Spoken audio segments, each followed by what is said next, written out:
It was the night of Halloween. My housemate and I had been handing out candy to neighborhood children for the last few hours. I had a bit of a headache, so I excused myself and went out the back door of the house into my backyard. I was just standing near the door, enjoying the fresh air, when I heard a rustling from the furthest corner of the yard.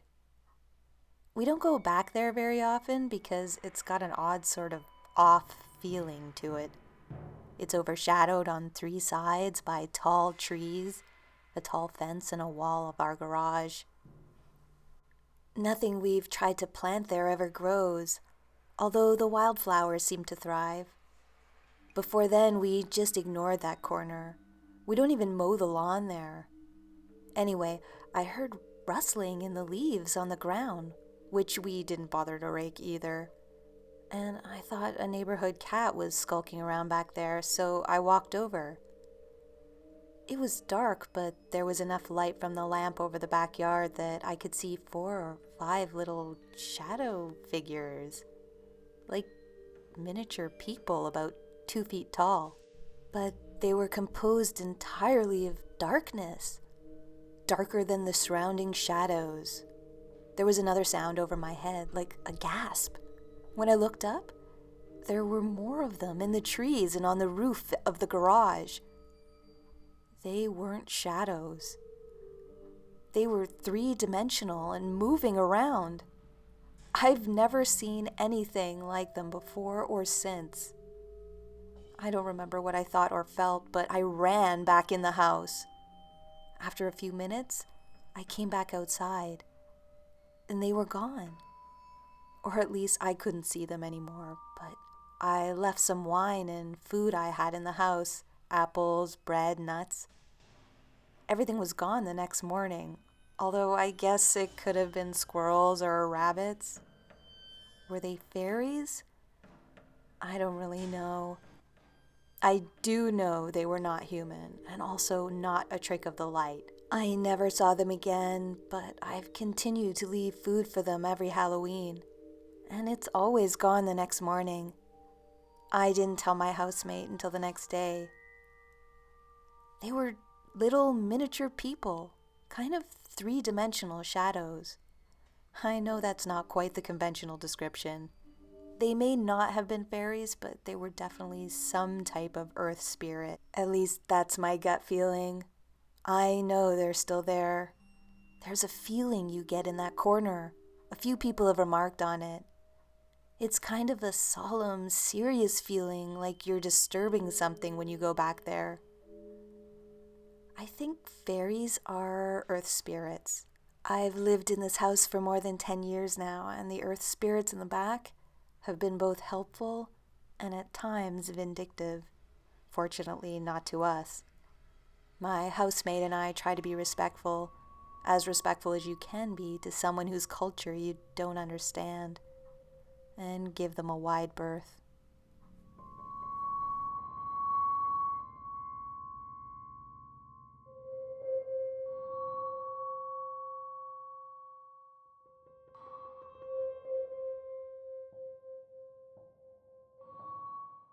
I'm not a believer in ghosts or really anything supernatural. I consider myself a rational scientific person who always waits for the facts and then doubles and triple checks them before coming to a conclusion. But something happened a couple years ago that made me question my usual assumptions. I was visiting family in Vermont. It was a few days before Halloween, and I decided to take a walk by myself to enjoy the fall leaves and the pumpkins and the Halloween decorations in the neighborhood. It was a beautiful day, and I was enjoying my walk so much I decided to take a hiking trail into the forest. I was walking in the forest for around 10 minutes when I noticed a trail branching off from the main path that wasn't as well worn. I felt drawn to this trail. There were golden rays of sun beaming through the trees, giving the path an enchanted forest quality, and bright yellow leaves falling gently.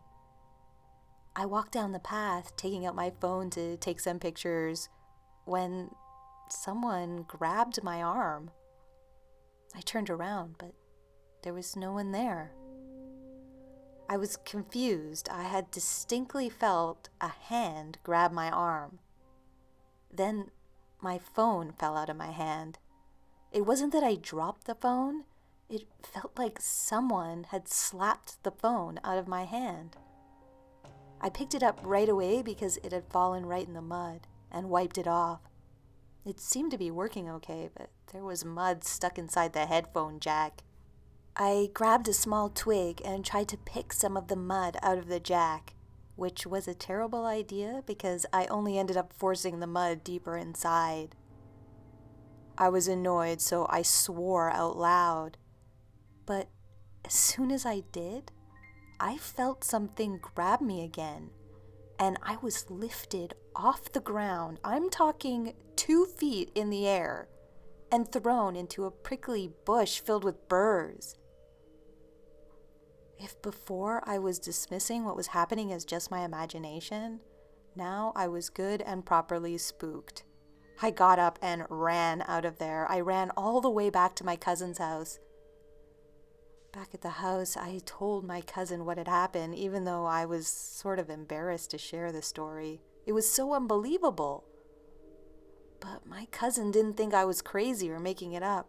He said he avoided those trails because they always gave him a bad feeling, like he was being watched. He said when his daughter was 3, she randomly told him there were fairies in that forest and that they weren't friendly. This was strange because she never mentioned fairies before, and he had no idea where she had even heard of them. I'm still a skeptical person. I still like facts and evidence. But the evidence of my own senses tells me there's something in that forest. Whatever it is, it's invisible, it's very strong, and I don't think it wants us there.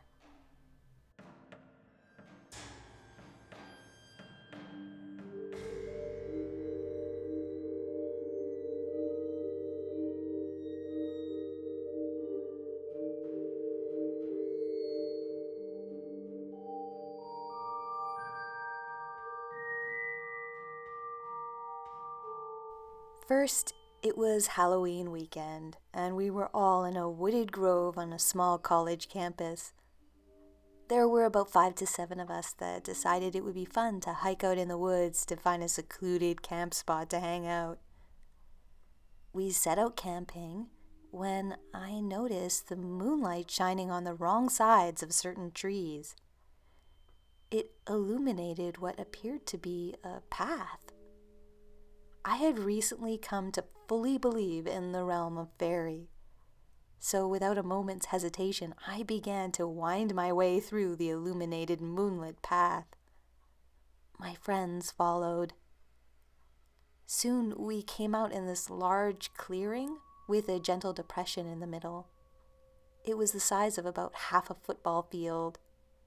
As the others emerged into the clearing, they started wandering about, looking confused and alarmed. I soon realized they couldn't see each other. I could see everyone, but no one could see anyone else. I approached one of my friends and told him, "Turn your jacket inside out and you'll see everyone. Trust me." He did and was immediately able to see the others. So my friend and I went around informing all the Pixy-Led members of the group to do the same, until finally we could all see each other again. A fine laugh was had by all. Well, by me. The others were a bit spooked, but my laughter made everything okay. I think fairies are mystery, glamour, passion, madness, quasi-discorporate beings of wild magic.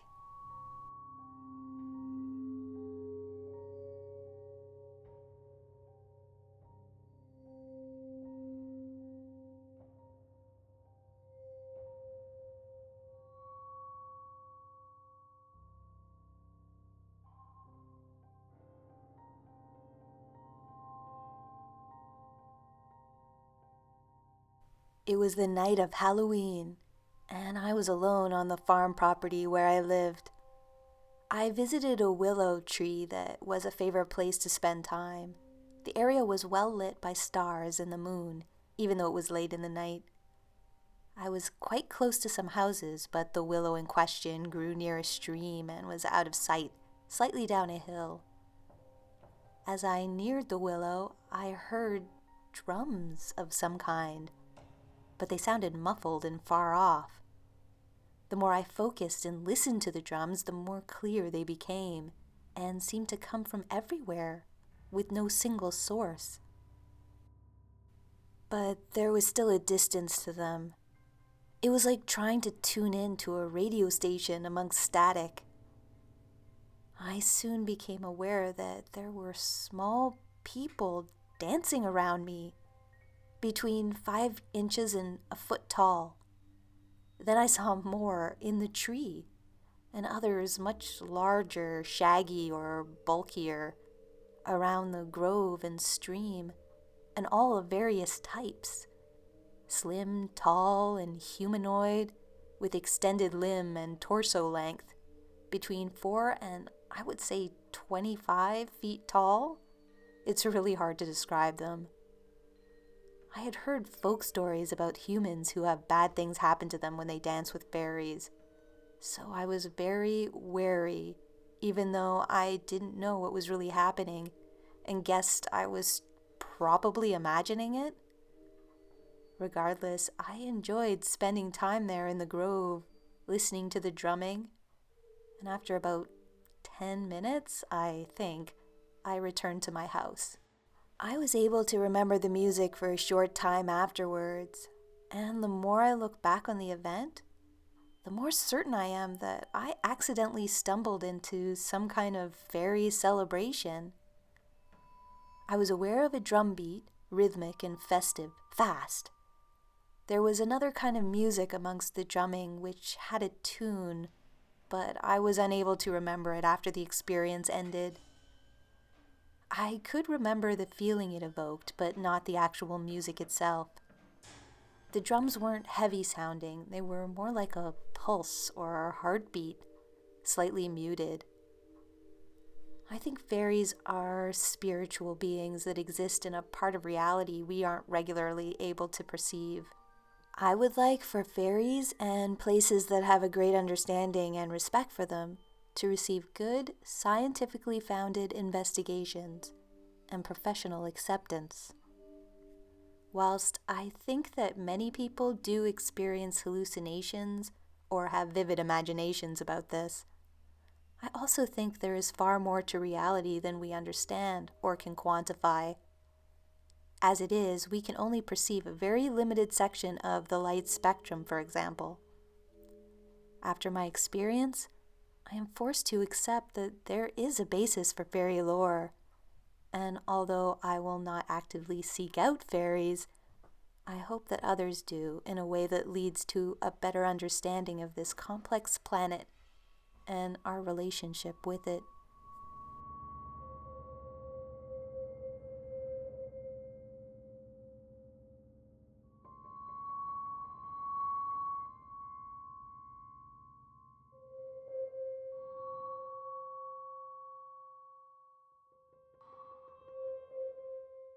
I live in New York City, but in October of 1996, I was visiting my mother and extended family who then lived outside the city.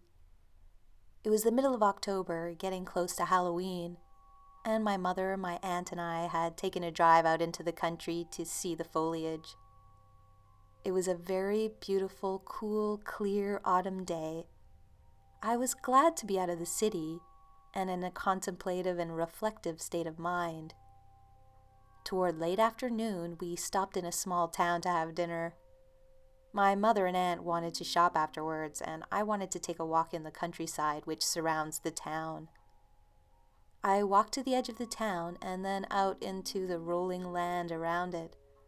Open fields in the center with woods on either side. I was in a relaxed, happy mood. I had been walking for about 15 minutes when suddenly I heard a kind of sing-song chanting. It sounded like a multitude of very sweet, pleasing voices that were all speaking almost simultaneously, in a kind of cascading oral waterfall effect. Stunned, I stopped walking. There was a smallish tree near me, but otherwise I saw only the open fields, woods at a distance to my right, and a 2-lane road beyond on either side. I did look around me, certainly not expecting to see anything unusual, and saw nothing except the autumnal landscape I had come to see. I heard the voices for about 90 seconds and then they abruptly stopped. I walked on for another 20 minutes and then returned to the town where I met my family. I said nothing to them about my experience and reflected upon it on the long drive back to my mother's house. The next morning, I was preparing to take the afternoon train back to New York City, and having packed, went for a walk on a familiar wooded path behind my mother's housing development, a path which ran adjacent to a residential street of traditional old American homes. I had been walking for about 10 minutes when suddenly I heard the voices again, in exactly the same manner I had heard them before. I followed the voices this time, down the path through the forest, and then out onto a fairly quiet street, feeling somewhat stunned and dazed by this new experience, which seemed to validate my experience of the day before. I walked north past the homes using the lip of the road as there were no sidewalks, until my eyes fell upon a grouping of 4 garden gnome statues on the front lawn of one of the homes. The statues were traditionally sculpted and done in what I would call a tasteful and realistic manner. They weren't the kind of mass-produced cartoonish garden gnomes so prevalent today. The 4 gnomes were in sitting position and arranged so that they were facing one another. When I saw them, it was like receiving a blow to the chest, though I realized instantaneously that they were statues.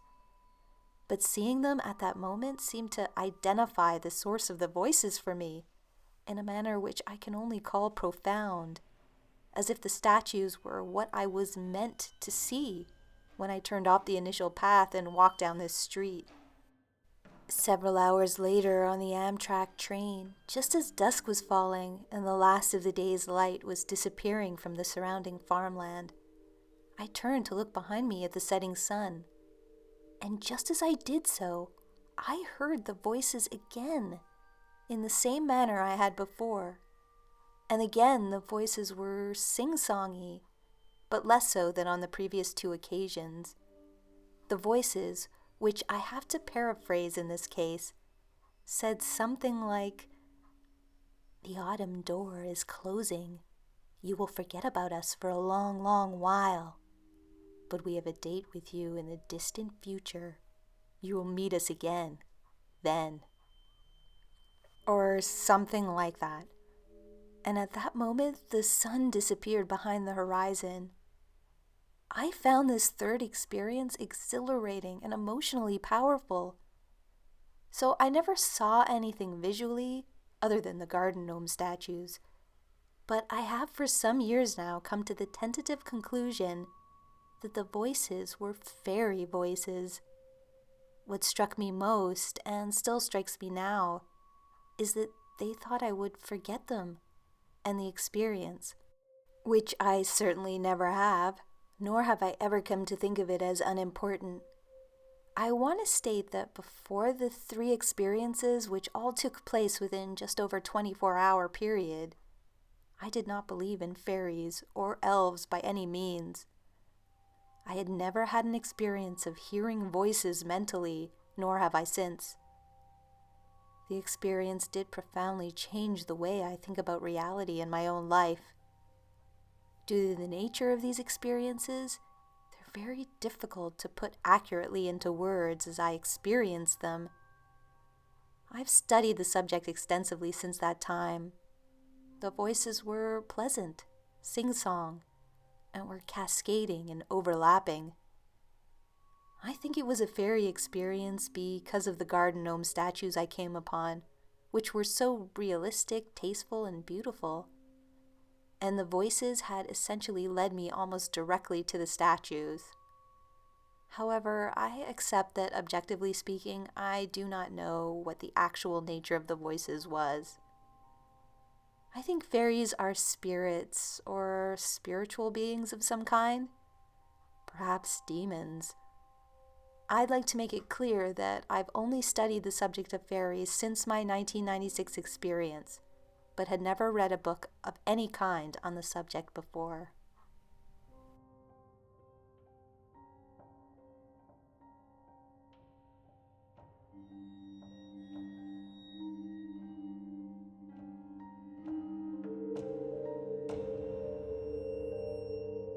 During my second year at university, I was invited to a Halloween party by a friend of mine I've known since childhood.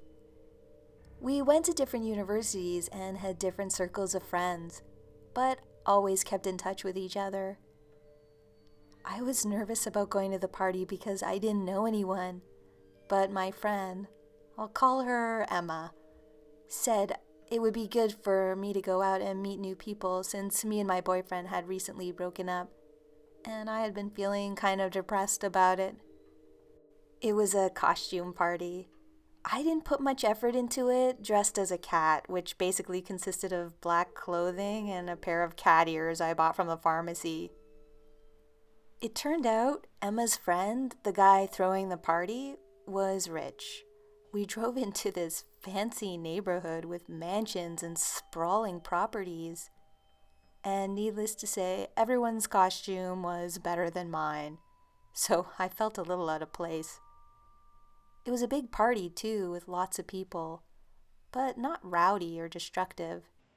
Everyone was just chatting or dancing. Emma introduced me to her friends, and they were all nice and welcoming. But at some point in the evening, I got stuck talking to a drunk guy who was telling long stories that didn't go anywhere, and I lost track of Emma. I went looking for her through the house and then outside in the backyard. This yard was huge and seemed to go on and on. There was a swimming pool, trees, a garden, and all the way at the end, a forested area. There were groups of people out there mingling, and a large group sitting around a stone fire pit. I walked through the yard, scanning the groups for Emma. I wasn't seeing her, but I did notice a guy standing closer to the end of the yard, kind of staring at me. He smiled and waved like he knew me, and signaled for me to come over. I didn't even think about it. I just went over to him. I might have been thinking he was a friend of Emma's and she had sent him to get me. Or if I'm being honest, I might have been distracted by how good looking he was. Either way, I walked over without a second thought. There was a gazebo at the back of the yard near the forested area. He sat down on a bench inside the gazebo, and I walked over and sat down on the bench next to him, again without a second thought. I didn't ask him if he knew Emma or what his name was. I just sat there as he asked me questions. In retrospect, this was all extremely bizarre, but at the time, I just accepted it as if it was normal. It was like one of those dreams where you meet a talking cat or something.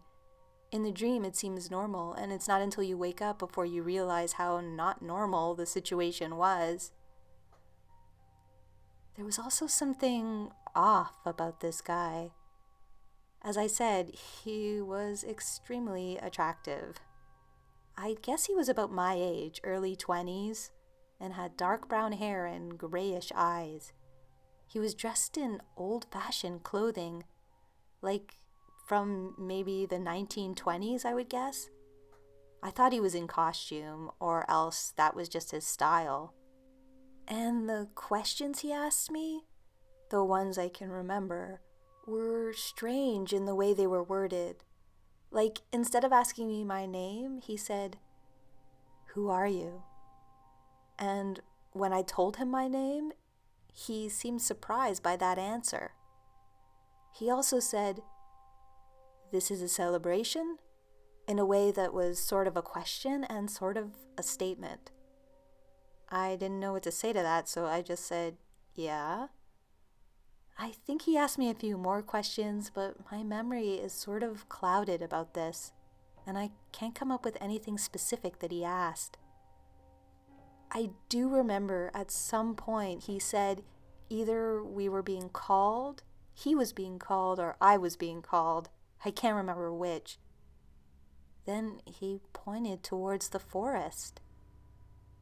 I remember staring into the shadows and thinking I should go with him into the forest. But I didn't because I heard Emma calling my name. I turned around and saw Emma walking over. She said she'd been searching for me everywhere. I was about to introduce her to the guy when I realized he was gone. I told Emma about him, but she said when she spotted me from the house, she had only seen me sitting on the bench, by myself. She didn't see anyone sitting with me. I was kind of freaked out by this. I hadn't been drinking or anything, and I had never had any kind of hallucination before, and I felt normal the rest of the night. I described the guy to Emma's friends, and nobody knew who he was. Emma later described him to the guy who threw the party, and he said the description didn't match anyone he knew who lived in the neighborhood. So I don't know what to make of it. I clearly remember meeting someone and talking to him. I guess he could have been some kind of strange party crasher. Maybe a ghost? A time traveler even? I don't know. But I can't shake the feeling that maybe, just maybe, the guy I met that night was a fairy.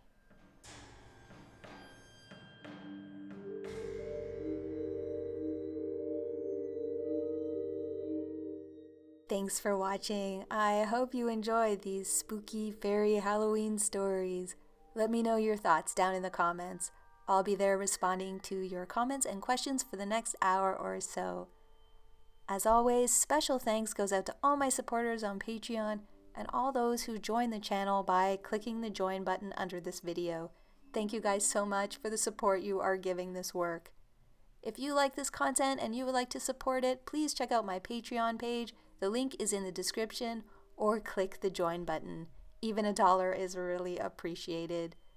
The stories in the video came courtesy of subscribers and the Fairy Census. Thanks to everyone who submitted. Some of these stories, those from the census, were edited to make them more friendly for narration. But if you want to read the original stories, the link to the census is in the description. I'm always collecting your true fairy encounter stories, so if you've got one, I'd love to read it. My email, also in the description. That goes for fairy art as well. If you have any to share, email it to me with fairy art in the subject line. I'm also narrating fairy fiction on the channel, so if you're a writer and you want to share your original fiction, please email it to me with fairy fiction in the subject line. As always, don't forget to comment below, like, share, and subscribe if you're new, and hit the bell to receive notifications of new videos. And until next time, this has been a visit from your scary fairy godmother.